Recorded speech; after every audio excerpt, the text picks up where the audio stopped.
Boa noite, pessoal. Continuando aí o módulo Hematologia, disciplina Laboratório Clínico 2. Hoje nós vamos dar continuidade à matéria e onde paramos no RDW. O RDW que é conhecido como índice de anisocitose. A anisocitose é a variação no tamanho das hemácias, quando você tem diversos tipos de populações de hemácias, desde hemácias microcíticas, normocíticas ou macrocíticas, sendo microcíticas hemácias pequenas, normocíticas hemácias de tamanho normal e macrocíticas hemácias de tamanho aumentado. Esse índice de anisocitose, em alguns equipamentos também é conhecido como ADE, tá? Os valores normais dele variam de 11 a 14,5. Quanto maior esse valor, maior seria a diferença populacional entre hemácias em um sangue, tá? O que pode acontecer? Às vezes nós temos uma população de hemácias anormais, mas nós não temos RDW aumentado. Isso é muito importante saber. O que significa isso? Existe uma anisocitose nesse caso? Olha que perguntinha boa para a prova logo de cara, né? Então vamos reformular a pergunta para vocês responderem aí para mim. Okay? Essa eu quero que vocês respondam para mim. Se eu tenho uma população de hemácias anormais predominantes em um sangue, eu posso afirmar que existe anisocitose? Justifique. Alguém pode me responder? Valendo meio ponto? Justifique.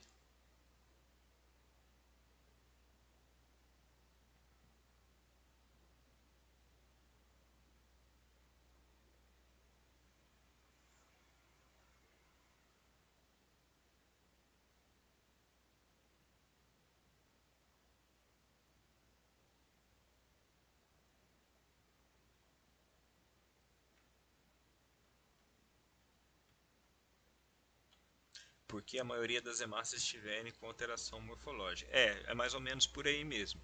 O que acontece?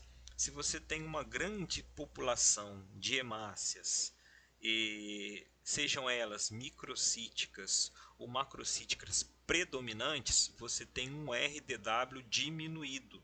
Por quê? Porque o RDW ele vai pegar a média do volume dessas hemácias e vai jogar dentro de um histograma, que é o assunto do próximo slide. E esse histograma vai justamente classificar aonde ficou localizada a maioria. Se você tem uma população predominante, seja ela microcítica, você não tem uma anisocitose com presença de micrócitos. Você vai ter uma microcitose, entendeu? Aí na hora de você colocar no laudo, você não vai colocar anisocitose com presença de micrócitos.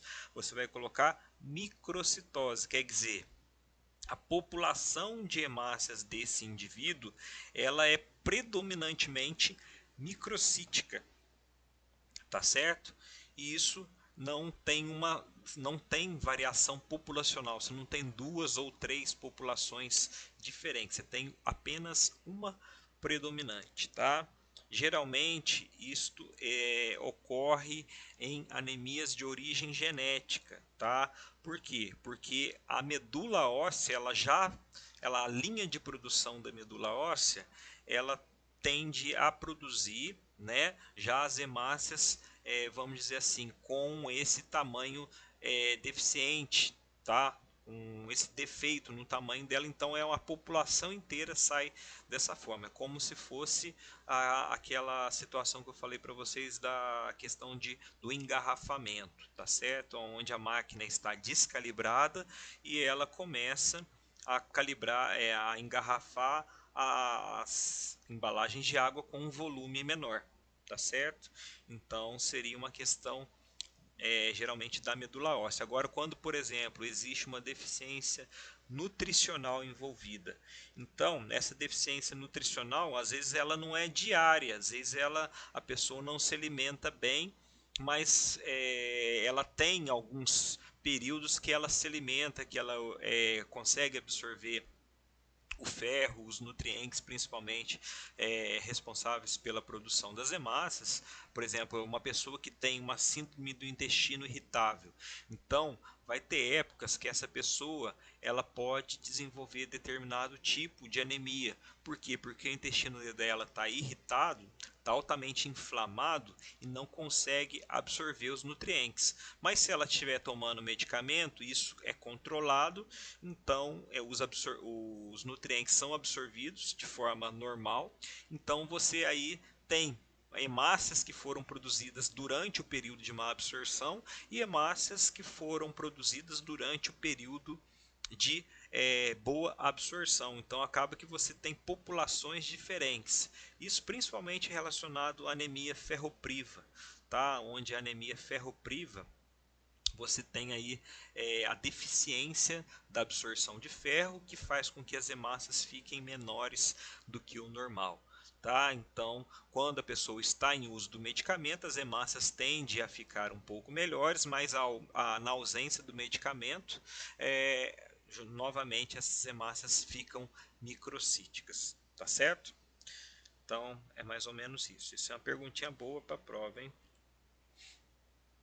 Vamos lá, o histograma é a curva de frequência da distribuição e tamanho dos eritrócitos com volume na abscissa e a frequência na ordenada, né? Isso, o que é isso? Abscissa e ordenada é um gráfico, né? É a coluna vertical com a coluna horizontal e ali você tem o tamanho das hemácias pelo volume das hemácias, a quantidade de hemácias pelo volume das hemácias. Então você consegue mensurar ali quantas populações de hemácias você tem. Quando a curva situa-se à esquerda, tá? Ou seja, com a esquerda é do menor para o maior, tá? Então, quando a curva situa-se na esquerda, nós temos a microcitose e à direita nós temos a macrocitose. E se as hemácias ficam centralizadas nesse histograma, então significa que nós temos a normocitose, ok? Então aqui está um histograma, tá? Aqui é um gráfico e aqui o fentolitros. As hemácias elas são mensuradas em uma unidade chamada fentolitros, tá? Pelo equipamento de hemograma, principalmente, que ele faz uma contagem através da chamada impedância, tá? E através dessa contagem ela consegue mais ou menos estimar, tá? Também através dos índices hematimétricos, que o equipamento de hemograma nada mais é do que um computador que interligado a todas esses dados matemáticos, ele já converge os valores para os índices hematimétricos, fazendo aquelas continhas que está nesse próprio slide aí. Então, através da impedância, você conta as hemácias e aí você vai ter os valores de VGM, que é o HCM, né? VCM, volume corpuscular médico, HCM, hemoglobina corpuscular médica, e CHCM, que é a concentração de hemoglobina corpuscular média. Então, quando esse gráfico aqui está muito deslocado ali para cá dos 70, então você tem uma população de hemácias microcíticas. Quando esse gráfico está centralizado, como você vê o pico dele aqui, se você traçar do pico do gráfico até a base, você vai ver que vai estar dando aqui por volta de 85 a 87, então isso seria uma população normal predominante. E quando você coloca esse pico do gráfico mais próximo ao 100, 110, então você tem hemácias macrocíticas. Tá certo? Então esse gráfico aqui é bem fácil de interpretar e a maioria dos equipamentos de hemograma liberam ele para você ter uma ideia. Agora, o que você tem que fazer é a confirmação na lâmina. Por quê? Porque esses equipamentos eles trabalham com fatores matemáticos, tá? Então, esses fatores matemáticos são razões fixas. Então, existe acurácia do nosso olhar clínico, né, para ver ali no esfregaço, principalmente na cauda do hemograma, para ver se essas hemácias realmente estão de acordo com o que o histograma está dizendo. E se não estiver de acordo, o que vale é o olhar do analista. Então, para isso, a gente tem que ganhar bastante experiência lendo várias e várias lâminas para que nós possamos fazer o diagnóstico correto. Aqui, um histograma de anemia microcítica, tá? Então ali está uma sombra relacionada a um histograma que seria normal, essa sombra, né? E você vê quando a anemia é uma anemia microcítica, que o pico desse cistograma se desloca à esquerda, tá certo? Aqui está a frequência, você vê, né? A maior porcentagem está colocando aqui com um pico próximo a 70%. Se você ligar aqui 80 e traçar uma linha tanto na vertical quanto na horizontal em direção ao pico ali, você vai ver que 80% está com 70 femtolitros. Isso aí já é uma considerada hemácias microcíticas, abaixo de 80, tá certo? Vamos passar aqui. Aqui só está os dados do paciente. O que vocês podem observar aqui é aquilo que eu falei para vocês. A razão entre o hematócrito e a hemoglobina deixa de ter aquela proporção 3:1 certinho. Lembra que eu falei para vocês que geralmente uma pessoa normal, a hemoglobina tem uma razão 3:1 com o hematócrito, ou seja, 3 vezes a hemoglobina é mais ou menos o valor do hematócrito. Então aqui 3 vezes 6,04 vai dar 19,02. Então, que teoricamente, para dar essa hemoglobina de 20,5 aqui, teria que ser 6,5 mais ou menos, tá certo? Aí 6,5 daria a razão certinho. Então essa razão é um pouco diminuída nas anemias microcíticas.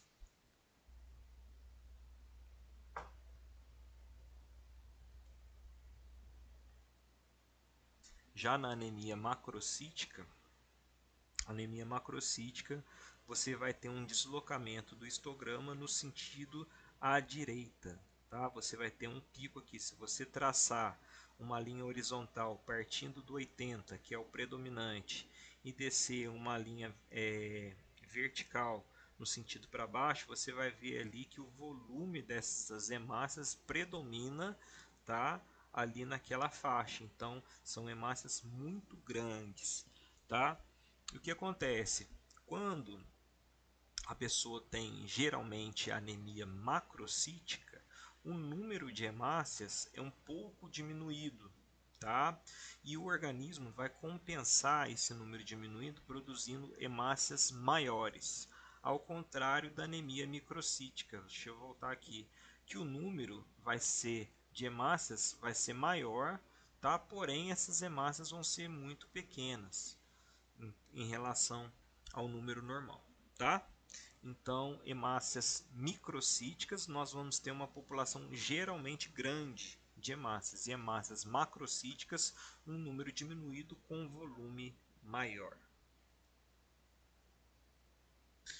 Passando aqui para o leucograma, tá? Já dando uma pinceladinha aqui no leucograma. Na aula que vem nós vamos pegar mais a fundo nas alterações morfológicas dos leucócitos. Mas só já iniciando aqui, a contagem de glóbulos brancos, denominada WBC. Nós fazemos uma contagem global, que seria os leucócitos totais, e a contagem diferencial desses leucócitos seria a distinção das principais classes entre células mieloides e células linfóides, sendo a célula linfóide o linfócito e as mieloides, monócito, eosinófilo, neutrófilo, basófilo e as células jovens progenitoras, tá certo? Com relação ao tipo de núcleo, são classificadas células polimorfonucleares, são aquelas células que o núcleo ele é dividido, ele é segmentado, tá? Algumas células até têm esse prefixo na frente, segmentado neutrófilo. Por quê? Porque o neutrófilo jovem ele possui 2 a 3 lóbulos de segmentados, ou seja, o núcleo dele ele quase se divide em segmentos, porém ele fica preso a um filete de material genético apenas, tá certo? Então ficam esses lóbulos que nós chamamos. Então ele é denominado polimorfo nuclear, tá? Isso acontece também com o eosinófilo e também com os basófilos e com as células progenitoras destes, tá? É, já as células mononucleares são consideradas monócitos e linfócitos, ou seja, são células onde os núcleos não são segmentados. Nós temos um núcleo único. E esse núcleo único ele não é segmentado. Ele pode estar sob forma irregular, né? Pode estar sob forma de rim, sob forma ameboide, porém não costuma ter segmentação. O que a gente pode ver em alguns tipos de anormalidades, principalmente leucemia, é a divisão mitótica dessas células quando elas estão células bem jovens, numa fase anterior à célula madura, sofrendo uma divisão mitótica. Então, é mais ou menos isso que ocorre, mas nós vamos ver mais aprofundado na aula que vem. Na contagem de glóbulos brancos é realizado pela pipeta de Thoma ou pipeta volumétrica, né? Vocês já fizeram essa prática lá, acredito, com a solução do líquido de Turk, aquele líquido azulzinho, né? Então, você pipeta 20 microlitros de sangue total em 400 microlitros de solução de Turk, e isso aí vai fazer uma lise nas hemácias, né? E vai dar uma proporção 1:20. Aí você preenche a câmara de Neubauer, conta os 4 quadrantes periféricos da câmara e o número de leucócitos que vocês acharem, vocês multiplicam por 50. Então é bem tranquilo. O líquido de Turk ele vai quebrar todas as hemácias para impedir que vocês façam a contagem falsa de leucócitos. Então todas as células redondinhas que vocês verem lá nessa câmara de Neubauer serão os leucócitos. Daí você tem uma contagem global de maneira manual, né? Então aí a câmara de Neubauer, né, todas as dimensões dela. A câmara de Neubauer, antigamente, ela era utilizada para todos os tipos de contagens celulares antes dos equipamentos automatizados serem criados e ficarem acessíveis. Mas aí depois de um tempo, né, hoje a gente utiliza a câmara de Neubauer praticamente para fazer espermograma, tá? O espermograma ainda tem que ser feito na câmara de Neubauer devido à técnica utilizada, né? O equipamento também não consegue, o hematológico ele não consegue distinguir o espermatozoide ou a espermátide de célula, né? Então, apesar da, vamos dizer assim, a metodologia ser parecida, o equipamento não consegue distinguir. Então, o espermograma tem que ser realizado aqui na câmara de Neubauer e também o exame, a citometria de líquidos nobres tem que ser realizado na câmara de Neubauer também, tá certo? Então, utilizando técnicas específicas para cada fluido biológico. Então, existe essas técnicas e se der tempo, o conteúdo é um conteúdo complementar, tá? Aí a gente vai passar para vocês.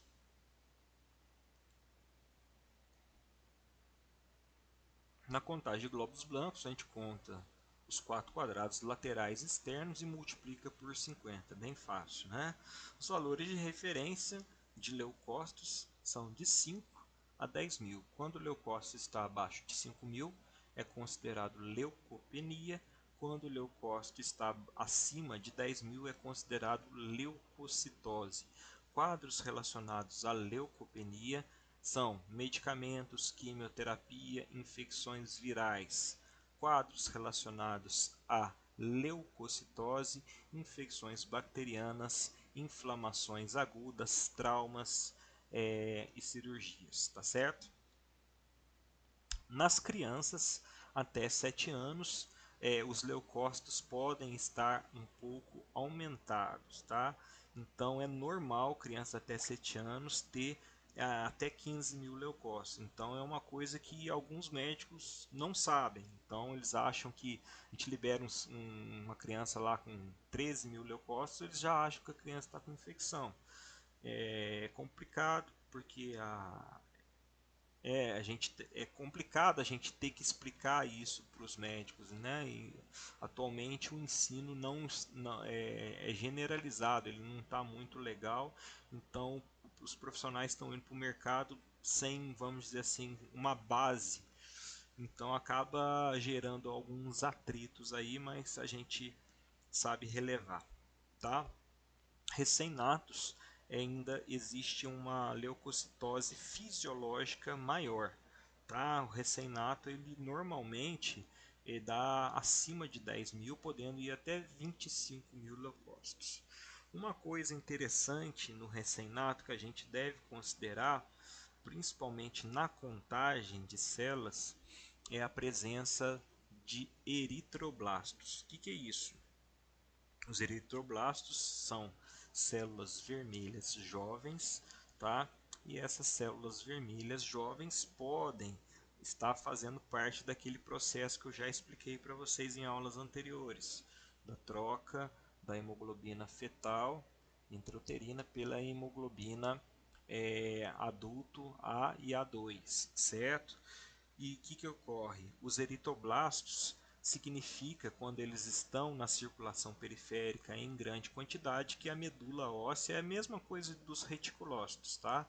Que a medula óssea está bastante ativa, que está colocando a linha de produção para funcionar e ao mesmo tempo está liberando células muito jovens sem ter perdido o núcleo. Então o eritroblasto nada mais é do que a hemácia nucleada.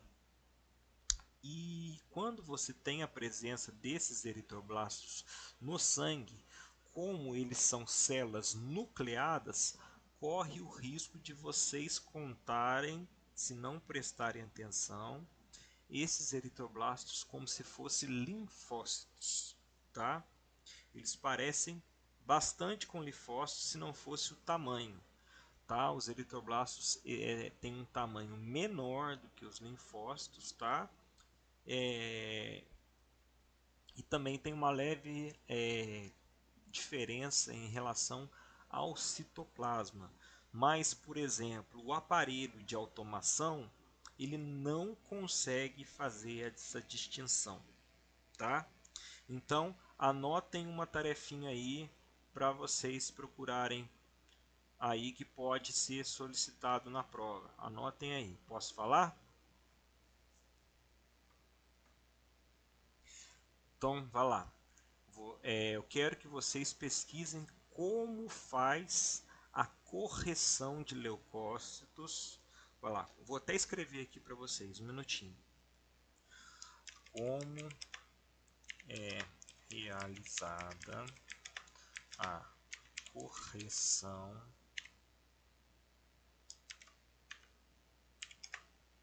Nossa senhora, esse teclado meu aqui é de outro idioma. Ó, na hora que eu vou fazer o C cedilha, ele não tem C cedilha. Eu apanho. Aí agora saiu. Como é realizada a correção em contagem de leucócitos quando existe presença de eritroblastos.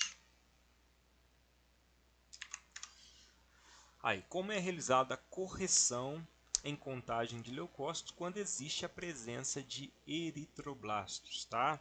O que a gente faz? Vou falar rapidinho aqui para vocês. Nós temos que contar 100 células, correto? 100 leucócitos para que a gente possa liberar lá no hemograma. Bom, e cada eritroblasto que a gente achar nessas 100 células, a gente tem que contar à parte. Então, por exemplo, eu contei 20 células, achei 3 eritroblastos. Contei mais 20 células, achei mais 3 eritroblastos. Contei mais 20 células, achei mais 6 eritroblastos. Contei mais 20 células, achei mais 3 eritroblastos. E contei as últimas 20 células e achei mais 3 eritroblastos. Então, no total, quantos eritroblastos eu achei? 18 eritroblastos, certo?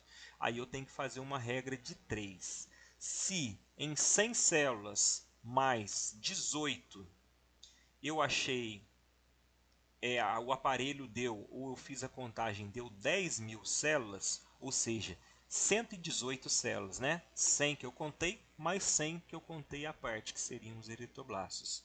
Então eu faço a seguinte regrinha de 3. Em 118 células foram contados 10.000 leucócitos, seja na câmara de Neubauer ou seja no aparelho. Em 100 células, que é a contagem percentual que eu quero, quantas células eu achei? Certo? Então eu faço essa regrinha de 3. Então esses 10.000 será um número menor. Por quê? Porque corre o risco, fazendo essa correção, você extingue aquela população de eritroblastos que pode ter sido contada junto com os leucócitos normais, justamente por ele ter núcleo. Então, é uma correção da contagem, que é muito importante fazer. Tá? Se você não fizer, você vai soltar um leucócito, um valor de leucócito maior do que o normal. Tá? Entenderam? Querem que eu repita? Tudo certo? Depois vocês pesquisem certinho, tá bom? Pera, sim. Pera, sim o quê? Tá bom, vamos lá. Deixa eu tentar... Vamos lá. Peguem papel e lápis aí. Papel e caneta, papel e lápis. Pega um pedaço de papel e uma caneta aí para anotar. Vamos fazer a continha junto comigo lá. Vou fazer a calculadora do celular aqui para vocês verem. Vamos supor que nós fizemos uma contagem de células na câmara de Neubauer, tá bom? E nessa contagem de células que nós fizemos na câmara de Neubauer, isso, certinho, Larissa, nós achamos 10.000 células, certo? Beleza, isso foi os nossos leucócitos totais, 10.000, tá bom? Aí eu vou lá na lâmina e conto 100 leucócitos.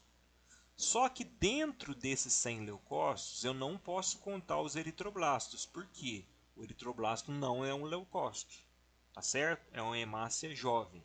Então eu contei 100 leucócitos, mas num papelzinho à parte ali eu fui anotando quantos eritroblastos eu achei junto com esses 100 leucócitos, certo?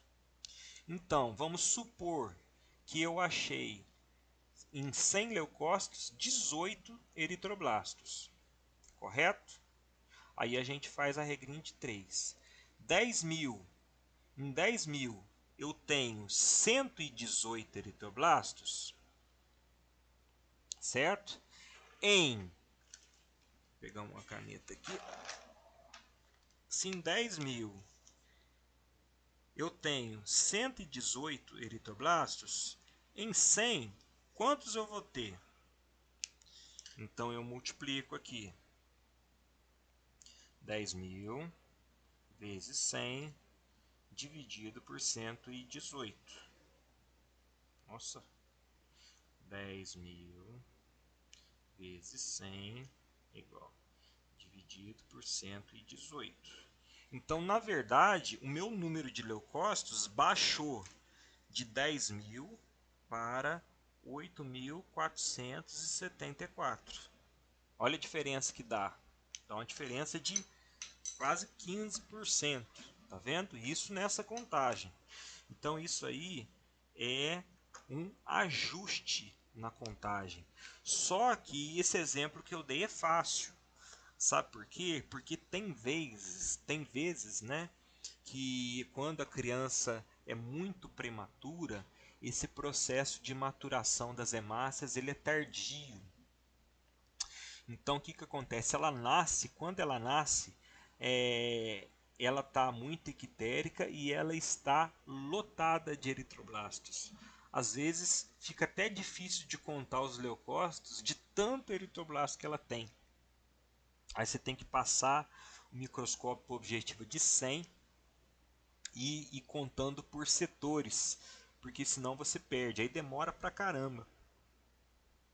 Mas aí você conta lá um setor, aí por exemplo, em 5 leucócitos eu achei é, 52 eritroblastos. Aí no final daquela conta absurda, dá lá 800 e tantos eritroblastos em 100 células. Ou seja, você tem que fazer essa mesma conta, tá? Aí só que possivelmente o aparelho ou a contagem na câmara de Neubauer deu bem maior também. Aí vamos supor lá que deu 30 mil células. Em 30 mil células nós achamos 900 e tanto. Em 100 células eu quero saber quanto deu. Você vai fazer a conta lá do 3 mil e pouquinho. Tá certo? Então a base da conta é esta aí. Beleza?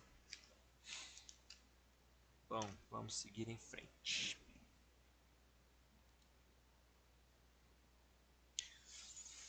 A extensão sanguínea, qual a necessidade da extensão? A verificação da morfologia celular. Expliquei para vocês lá naquela aula prática, né, que o esfregaço ele tem que ter cabeça, corpo e cauda. A cabeça é uma área muito ruim de você examinar porque as células vão estar mais concentradas, certo? O corpo seria uma área mais regular para vocês estarem examinando a morfologia de leucócitos. E a cauda seria uma região onde você já tem um distanciamento melhor entre as hemácias que facilita você fazer o exame da morfologia da série vermelha, tá certo? Então por isso que tem que ter esses três compartimentos, né? Então nós damos a preferência pela lateral do esfregaço para fazer a contagem dos leucócitos e a cauda para verificar a morfologia das hemácias, tá? Da contagem, verificação da morfologia celular, verificação dos tipos celulares, ali nós vamos classificar. Não sei se eu falei para vocês lá na aula prática como que nós fazemos a contagem. Então nós pegamos bem a beiradinha, tá? Do esfregaço sanguíneo, aquela linha que divide a parte que tem o esfregaço com a lâmina mesmo. E nós fazemos um esquema de dente, tá? Você vai na borda, desce um pouquinho, vai na horizontal, sobe de novo para a borda, dá um pedacinho, você vai picotando, vai tipo costurando a lâmina pela a extremidade do esfregaço, tá certo? Na próxima aula que a gente tiver a oportunidade eu mostro lá para vocês. Por quê? Porque as células têm uma distribuição meio que irregular. Tá? Geralmente os neutrófilos eles vão bem para a borda e os linfócitos ficam mais no interior.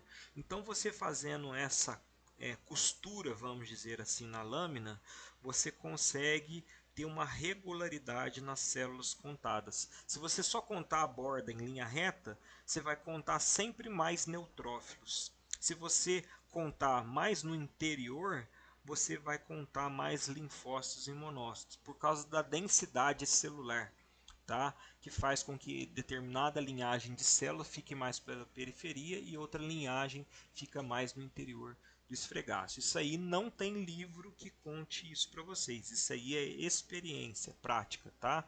Então em livro nenhum vocês vão achar isso, mas é um paranauê que eu estou passando aí para vocês. Beleza? Repete, por favor. Vamos lá. Então, como que nós fazemos a contagem, tá? Aqui fica difícil de falar porque não tem como eu desenhar aqui para vocês. Por isso que é bom a aula presencial no quadro, né? Mas vamos imaginar que nós fizemos o esfregaço, correto? E nesse esfregaço nós deixamos uma borda lateral, certo? Essa borda lateral, ela vai ter uma parte que é lâmina e uma parte que é sangue, certo? Nós vamos fazer a leitura dessa borda lateral. Só que se você ler a borda externa, lá na extremidade dessa borda, você vai ter uma predominância de neutrófilos, devido à densidade celular. Então você tem que ir picotando a lâmina. Você entra um pouquinho para o interior da lâmina, sai para a extremidade. Entra para o interior, sai para a extremidade. Entra para o interior, sai para a extremidade. Faz um esquema de dente, certo? Então você entra e sai, entra e sai. Por quê? Porque aí você vai fazer uma contagem mais regular. Se você contar muito na periferia, você vai ter uma predominância de neutrófilos. Se você contar mais para o interior do esfregaço, você vai ter uma predominância de linfócitos. Então, para ficar regular a contagem, você faz esse artifício. Tá? E o que eu falei para vocês, isso aí não tem livro que explica não. Isso aí é a prática do dia a dia mesmo. Beleza? Vamos lá. Coloração dos glóbulos vermelhos.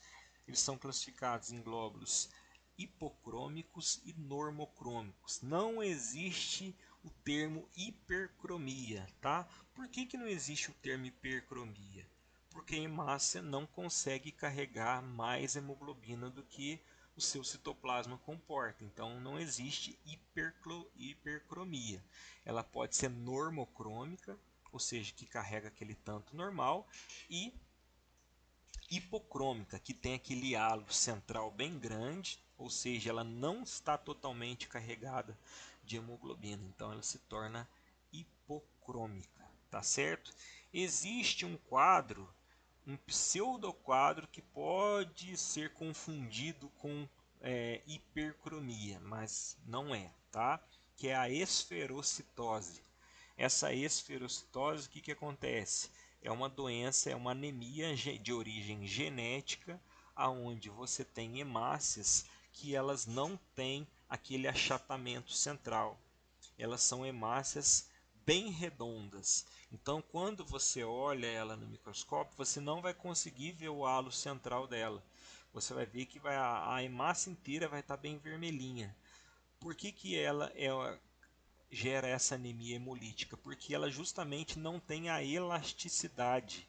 Ela está totalmente preenchida, então quando ela fica na circulação, o atrito que existe entre as hemácias, os vasos, né, os tecidos, vai fazer com que ela se rompa com maior facilidade. Então essa pessoa vai ter a chamada anemia hemolítica, tá? Devido ao seu rompimento precoce. Sabendo que uma hemácia normal tem uma meia-vida de mais ou menos 120 dias, essas hemácias têm uma vida muito menor. Tá? E essas hemácias, quando são rompidas, o órgão que vai sequestrar elas será o baço, que vai absorver elas para ser eliminadas sob outra forma. Tá bom? Aí nós vamos verificar também a presença de inclusões citoplasmáticas, tá, nas hemácias, e cada inclusão tem um significado diferente. Essas inclusões geralmente são observáveis por corantes especiais, tá? O panótico, por exemplo, é um corante que você não consegue ver normalmente essas inclusões. Então, quem pretende trabalhar com o panótico já deve se prevenir quanto a essa restrição aí na observação dessas inclusões. E nós vamos também verificar maturidade celular, principalmente em leucócitos, tá?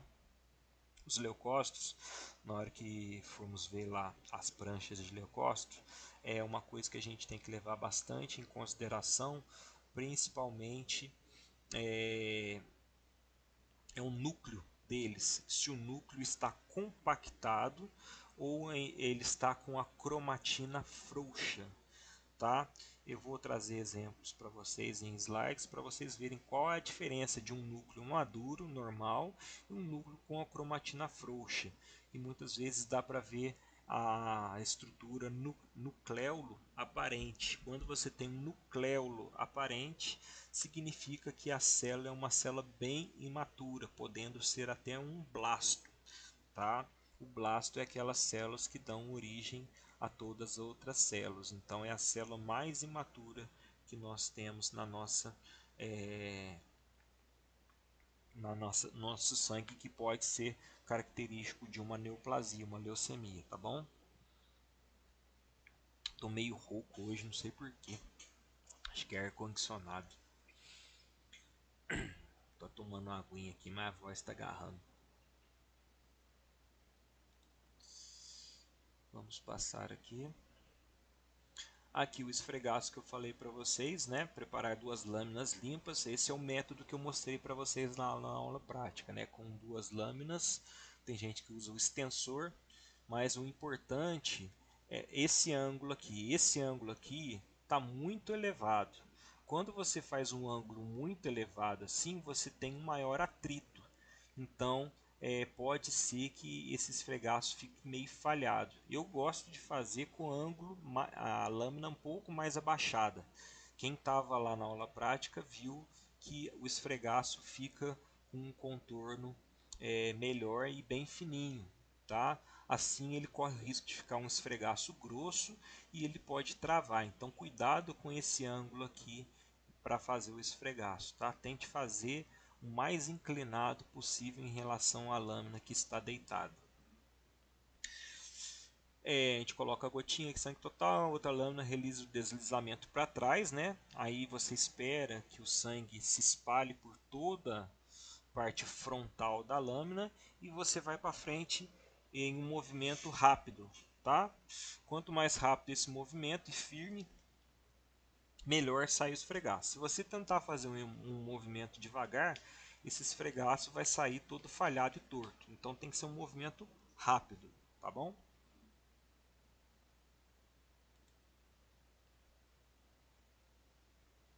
Aí, ó.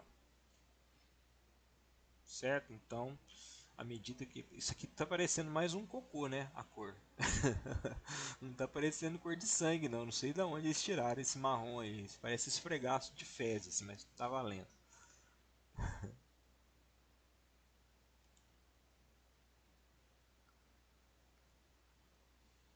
Bom, aí depois que você faz a extensão sanguínea, você tem que fazer a fixação, tá, da lâmina. O que é essa fixação?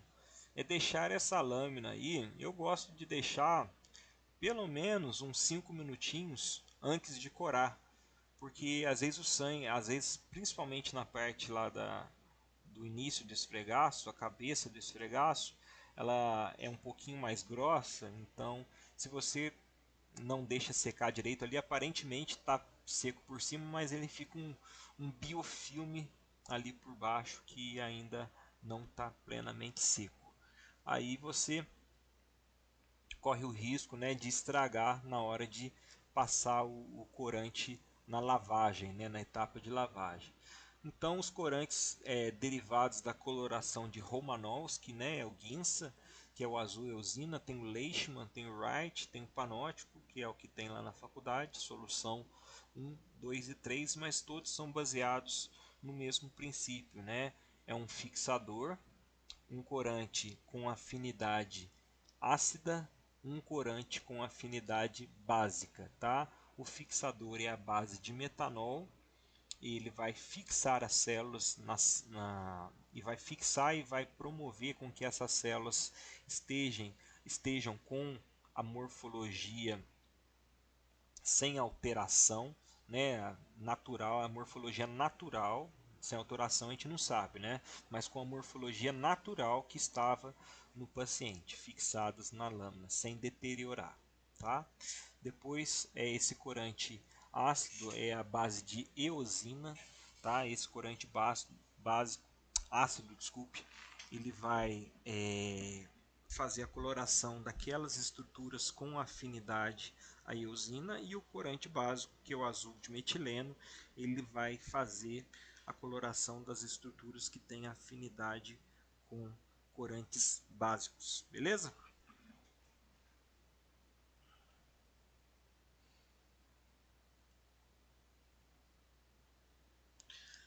Bom, Continuando aqui na extensão sanguínea, devido ao tamanho variado dos diferentes glóbulos blancos, sua distribuição no esfregaço nem sempre está uniforme. Assim, nas bordas e na cauda, há uma maior quantidade de eosinófilos, monócitos, basófilos. Aquilo que eu falei para vocês.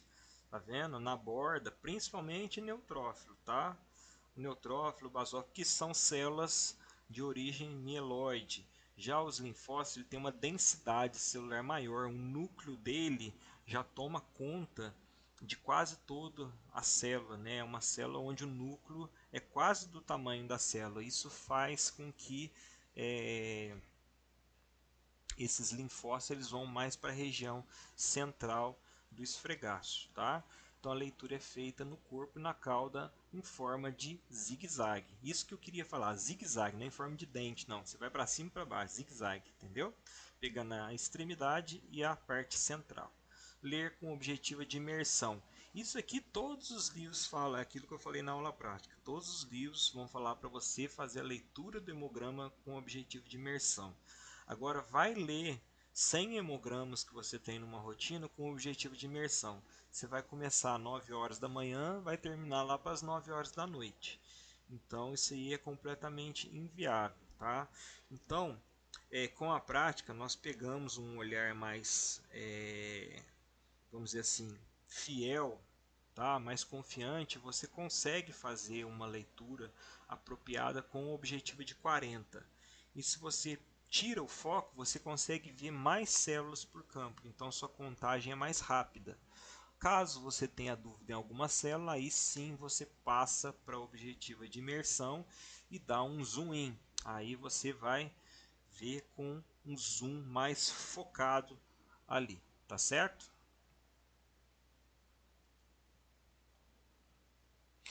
Na contagem diferencial de leucócitos, são contadas 100 células e aqui está a porcentagem de um adulto normal em relação a essas células. Tá? O bastonete, que seria o neutrófilo jovem, tá? Ele é normal na circulação periférica até 5%. Depois tem os neutrófilos, que são as principais células relacionadas a processo inflamatório infeccioso bacteriano agudo. Então, de 40 a 75%. Depois nós temos linfócitos, que são as células relacionadas a processos virais e reconhecimento de antígenos, tá? Então, de 20 a 40%. Depois, os eosinófilos relacionados à resposta alérgica e parasitária, nós temos de 1 a 4%.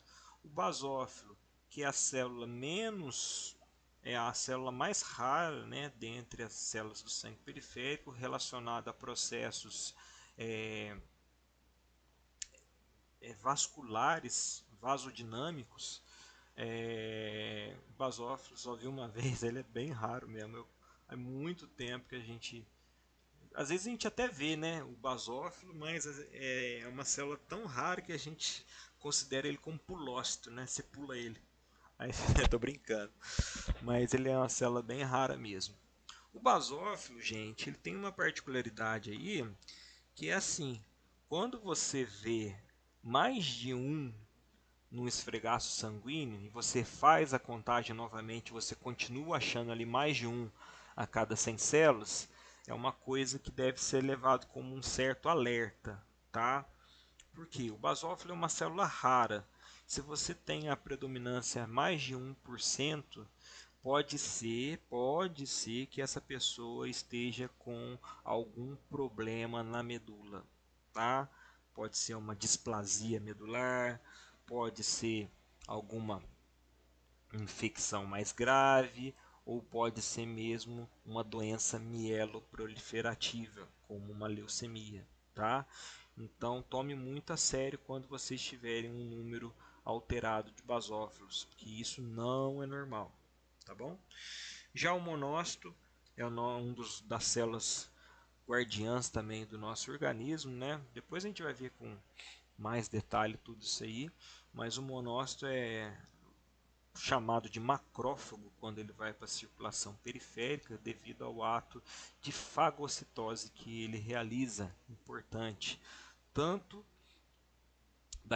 daqueles agentes agressores quanto das células que ficaram mortas no terreno de batalha ali, entre células de defesa e bactérias, por exemplo. Então a gente tem ali aquela microguerra, né? Aquela guerra microscópica, onde de um lado nós temos o exército de células de defesa, do outro lado nós temos o exército de bactérias. E ali o tecido no meio é o campo de batalha. E o campo de batalha é destruído junto com soldados de um lado, junto com soldados do outro. E isso aí, no final das contas, forma aquela secreção.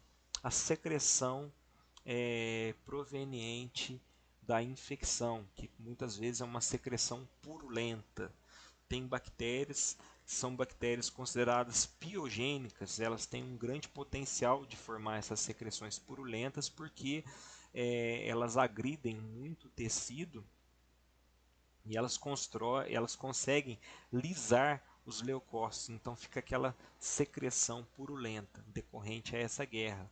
E os monócitos são justamente aquelas células que vão fazer a limpeza, né, a fagocitose desse resto, né, quando eles conseguem, lógico, né, porque às vezes fica tão grande que eles não conseguem reabsorver ou demora muito tempo para reabsorver isso aí tudo. Beleza? Bom, já deu 1 hora de aula aqui, deixa eu parar a gravação aqui para não ficar muito extenso o vídeo.